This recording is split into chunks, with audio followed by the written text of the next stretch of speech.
what is the multiverse? That there isn't really just one thing as the multiverse. There's all sorts of different ideas about what the multiverse is. So let's just start with this.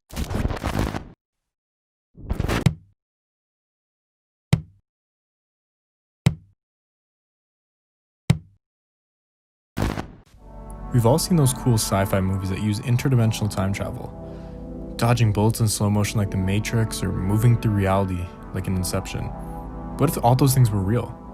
What if the idea of alternate dimensions is a fact? And if so, what would these other dimensions look like? And that was the question we had for Professor Kraay. What is the multiverse?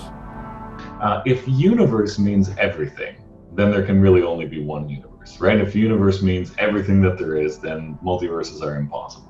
But that's not what most people mean by universe, right? Certainly scientists and philosophers don't necessarily mean that by universe, right? So imagine, let's keep it super non-technical, imagine some chunk of reality that's maybe very far away from us in space or time, right? Like Star Wars, right? We talk about Star Wars as happening a long time ago in a galaxy far, far away, right? People even talk about the Star Wars universe. Okay, so there's this chunk of reality in which the Star Wars stories are set, but it's still connected to us in space and time. It's just really far away spatially and really far away temporally. So that's one way to use the term universe.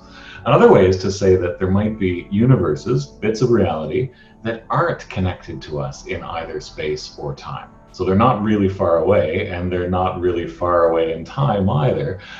They're just totally separate. It's a bit hard to understand that notion, but that's certainly a way that universes are used. So a multiverse is any theory according to which there's more than one universe. So you have to have a definition of universe that permits that, and then there's all sorts of different stories about what universes would be. But so let's keep it non-technical. Let's say different bits of reality are universes, and let's keep open for now the question of whether they're connected to us in space and time or not. So according to Professor Kraay, a multiverse is any theory that relates to multiple universes. So let's look at one theory of how the universe began to hopefully give us more insight about multiverses and what they really are.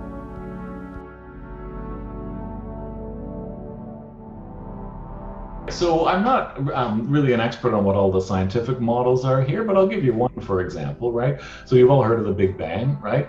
So there's one model according to which there actually was something before the Big Bang. In fact, there was a process called the Big Crunch, where all of reality somehow compressed into this thing, which then exploded in the Big Bang. In fact, so this particular theory goes, it's called the Cyclic Model.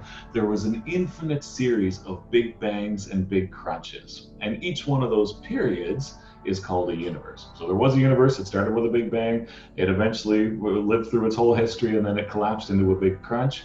Then there was a Big Bang and so forth. So that's one way of cashing out different universes. Yeah. And there certainly have been stories throughout human history about all events happening in exactly the same order over and over again, right? That idea is out there, but I don't think that's what this cyclic model says. It just says that there was something that we can sensibly call a universe that went through its existence and then ended in this cataclysmic Big Crunch, and then a new universe began with a Big Bang. Right? So it's this sort of series of universes. But as I said earlier, that's not the only way to understand the concept of the multiverse.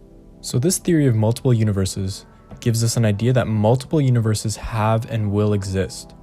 But what about parallel universes?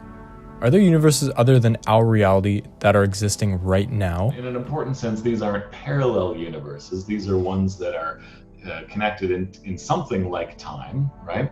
Maybe even literally in time, depending on how the model is cashed out. But yeah, let's talk about parallel universes. I'm glad you raised that. That's the idea of alternate possibilities, right? So simple example, you're interviewing me here today on a Wednesday, I'm wearing a blue shirt, but it seems like you might have made the interview on Thursday and I might have worn a red shirt. So we sometimes say, look, there's a possible universe. In fact, philosophers say there's a possible world in which the interview happens on Thursday and I'm wearing a red shirt or whatever else, right? There's all these different things that might have happened that are separate from the thing that actually happened. To keep it simple, right, like I just recommend thinking of it as different bits of reality that are equally real as ours, but may or may not be connected in space and time to us. Right? If they're not connected in space and time to us, then there's no way for us to travel there or observe them directly or anything like that. In the next episode of Open Electives, we'll be discussing the ties between the multiverse and God in more depth. To stay up to date with our episodes, be sure to subscribe to our YouTube channel and sign up for our mailing list on our site to hear about new content and content on the way. Links in the description.